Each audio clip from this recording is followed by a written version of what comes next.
All right, guys, so I've decided to do a new almost little kind of series that I thought I would do once a week. And it's going to start today, I think.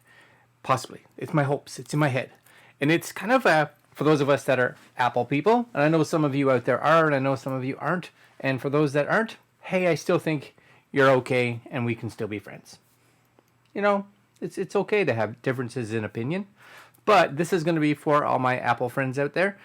And it's really in regards just a small, hopefully little video that should be, in and around the 10-minute mark. That is some of the highlights of Apple news that have kind of come out in the last week. And I'm hoping to do this kind of every Monday or Tuesday night, depending on my schedule. So today's number one, and we're gonna start talking about the Apple stuff that happened this week right now.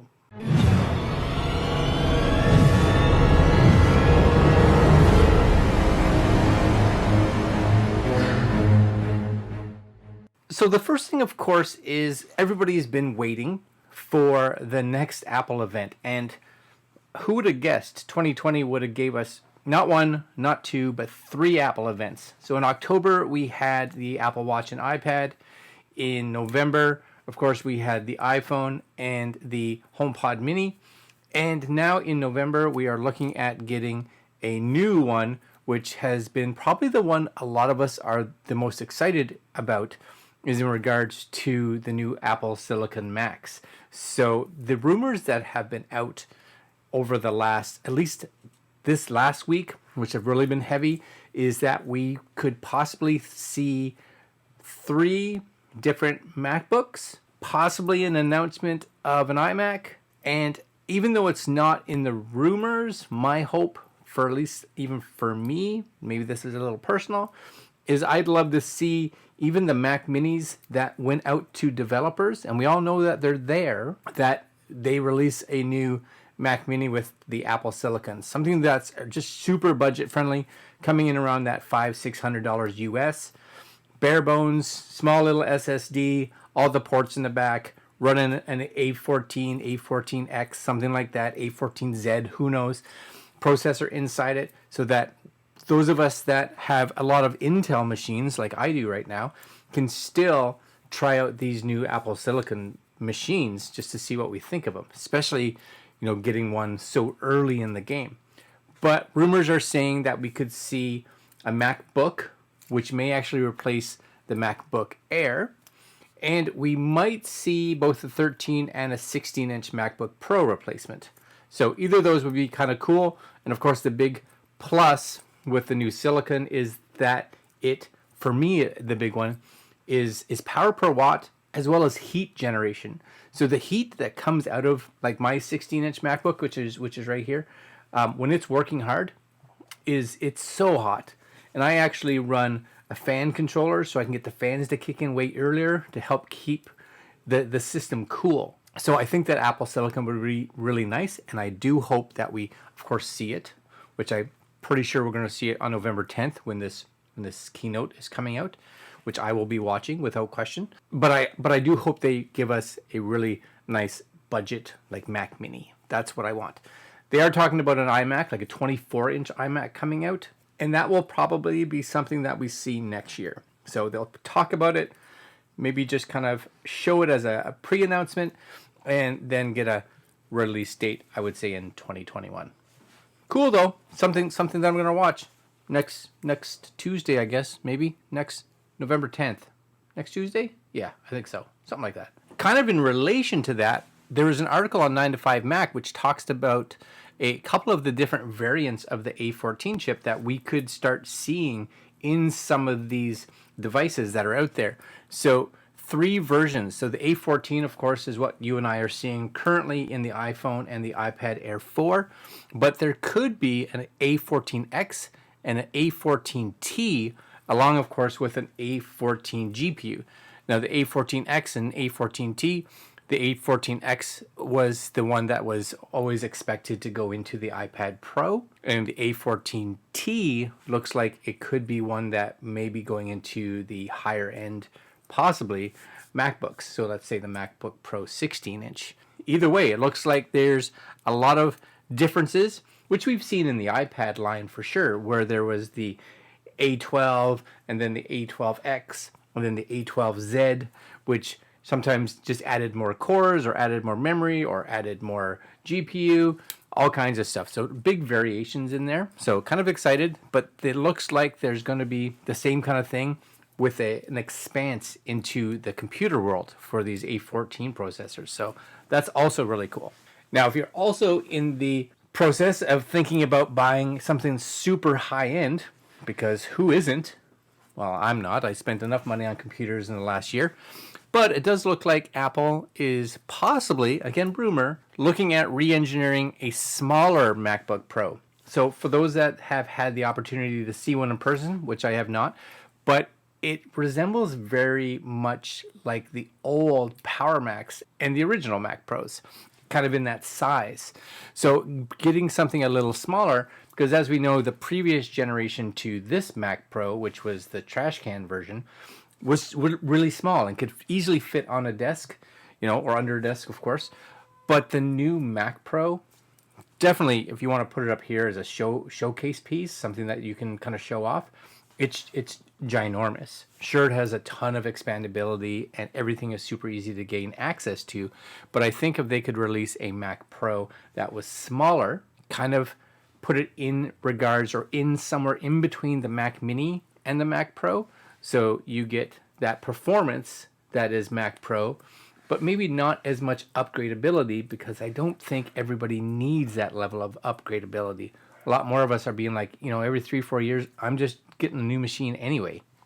So spending this much money on this huge tower is cool if you have it, but most of us don't have that kind of money. So it would be a lot better, I think, for them to downsize everything. And especially if they can look at something like this and get one of their A14 chips in there, multi-core, with one of the Apple processors, they don't need as big a chassis for cooling. And of course, all that information, especially if they have their own GPU, is much smaller. So it wouldn't need as big a spot to put all that. So really interesting. And I think it would be really cool for us to see this. It does say that they don't really expect any kind of announcement on a machine like this, but this could be something that possibly happens 2021. I do think the Mac Pro, like the big size version, it's just too new, but it is really, really expensive and out of reach for the majority of us.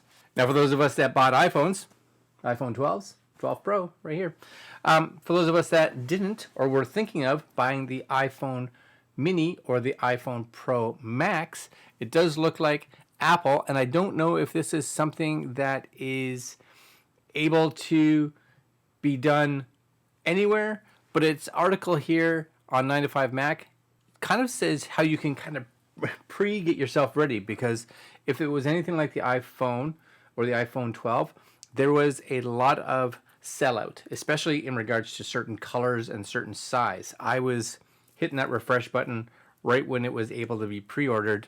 Luckily, I got the one I wanted. So one of the things they're talking about here is doing it through the Apple Store app, because you can actually get the cart and everything already, so that you put your phone, because it allows you to put those phones in your cart now, so the Mini and the Max. So you can put them in your cart, get them in there. It also talks about confirming your eligibility for if you're doing an upgrade. So this would be in the US, of course. But it'll have everything kind of processed and the pre-approval all done, so that on the morning, which is November 6th, this Friday it looks like, you can just kind of go into your cart and be like, go. It's go time.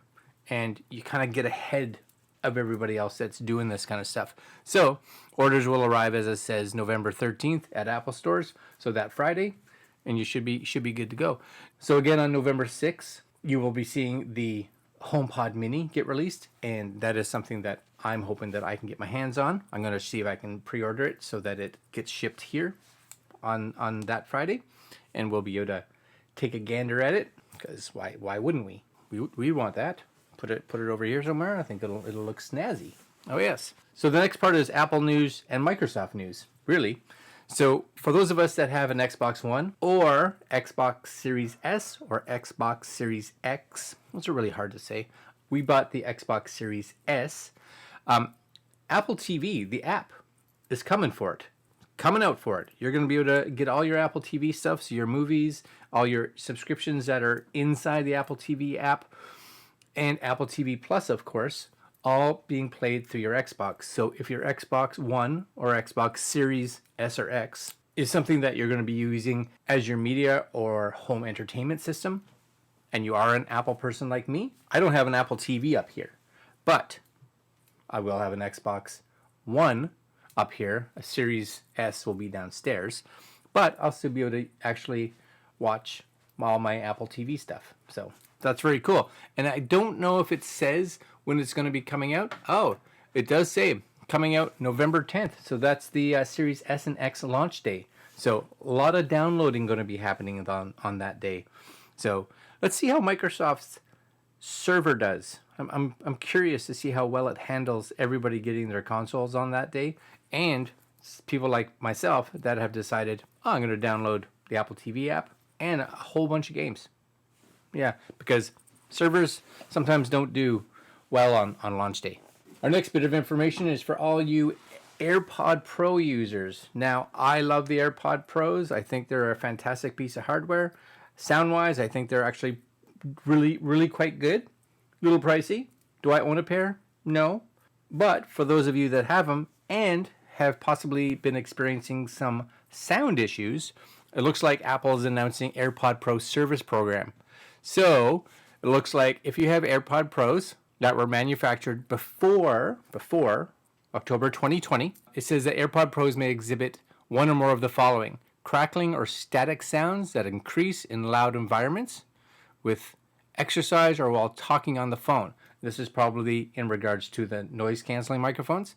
Active noise canceling not working as expected, such as a loss of bass sound or an increase in background sounds. Apple or an Apple authorized service provider will service the affected AirPods Pros, left, right, or both, free of charge. No other AirPod models are part of this service. So if you have a pair of AirPod Pros that were bought, manufactured previous to October of 2020, take them into an authorized Apple store or authorized Apple service center, and you should be able to get them fixed or replaced for $0. Next little bit of information. I did a video a couple days ago when Apple One service, the bundle service, the subscription service came out, and I explained why I thought it was good, why we went with it, but in regards to some people, why it may not. But for those of you that bought it and you realize possibly that 2 terabytes of iCloud storage isn't enough, first off, I'd say maybe you should figure out what you're putting up there and get rid of some of it, because 2 terabytes should be. But if you have a family, let's say you had 4 or 5 people in your family, 2 terabytes could be not enough for sure. You can actually go in and add, just by going into the iCloud service under management, and actually add a 2 terabyte data plan to it. So you'd be paying in the US $29.95, plus you'd pay I believe it's $10 for the 2 terabytes of iCloud. So for about $40, you'd now have 4 terabytes of iCloud space, if that's something that you need. I can't see myself needing that anytime soon, but if you have a big family, you're all using this feature where you're sharing it and storing all your stuff up there, 4 terabytes. Yep. Or you have like 9,000 Apple devices, and each of them are backing up all kinds of stuff. Sure, I get it. 4 terabytes. Sounds like you can do it. So, just so you know, good stuff. Last bit of information for all you Apple people out there that live in the UK, because I know there's some UK viewers out there. Shout out to you, UK. I don't know what that is, just me doing something, right? UK. Looks like, and I'm not 100% sure, this article actually came out a couple days ago, as you can see here, November 2nd. Because England is entering a second lockdown, it looks like November 5th, to curb a steep rise in coronavirus, the UK Prime Minister has announced that there will be a lockdown for 4 weeks that will close all non-essential shops, including all Apple stores in the country. That means from November 5th to, I believe it's to December 2nd-ish, somewhere in that range. Pretty much all non-essential services shut down. But I had also read an article earlier on today that said that Apple may keep their stores open. Now, I don't know how they're going to get around this because, come on, an Apple store is not essential. Now, I could see an Apple Service Center or the technical part of it somewhat being essential, but I don't see it being an essential service in regards to sales. And I get it. For Apple, this is huge selling period. This quarter coming up to Christmas is where they sell everything. And this is when they're announcing all their products, and the last thing they want to do is shut down their stores for a month. But I don't necessarily know about this one, but if you do live in the UK and if the stores aren't shut down already, watch it because they may be. It says here that they should be, but we'll see what kind of pull Apple has and what they do. I think it's something that they should follow because not shutting down their stores with everybody else being forced to, especially like mom and pop shops and your local bars and restaurants and any kind of shop like that that's not considered non-essential. Those are the little areas that this is the hardest hit because it's really hard for those shops to survive. And we see so many now this year that have closed because of this pandemic. The big stores, is it a hit on them? For sure. Can they survive it? 100%. Could Apple close probably for the next year and completely survive and be okay? Yeah, they would just sell online. So I hope they look at this and be like, for the health and benefit of our staff, we will let them work from home.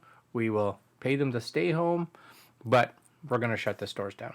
And I know it's a pain for those of us that want to go to the Apple store. Hey, I like going to the Apple store just as much as everybody else. But we got to think of people's health. So we'll see, I guess. All right, guys, I'm going to leave you guys there. That's some of my favorite and the articles that hit me the most this last week. And I hope to have another one of these come out for you next week. All right, my friends. Pretty excited to see what gets announced on the 10th for sure. Yeah, so we'll probably do another one of these that day because I'll have lots to talk about. All right, my friends. Like, comment, share, subscribe. And of course, I'll be back tomorrow morning with another tech review, and we'll see you then. Later, my friends.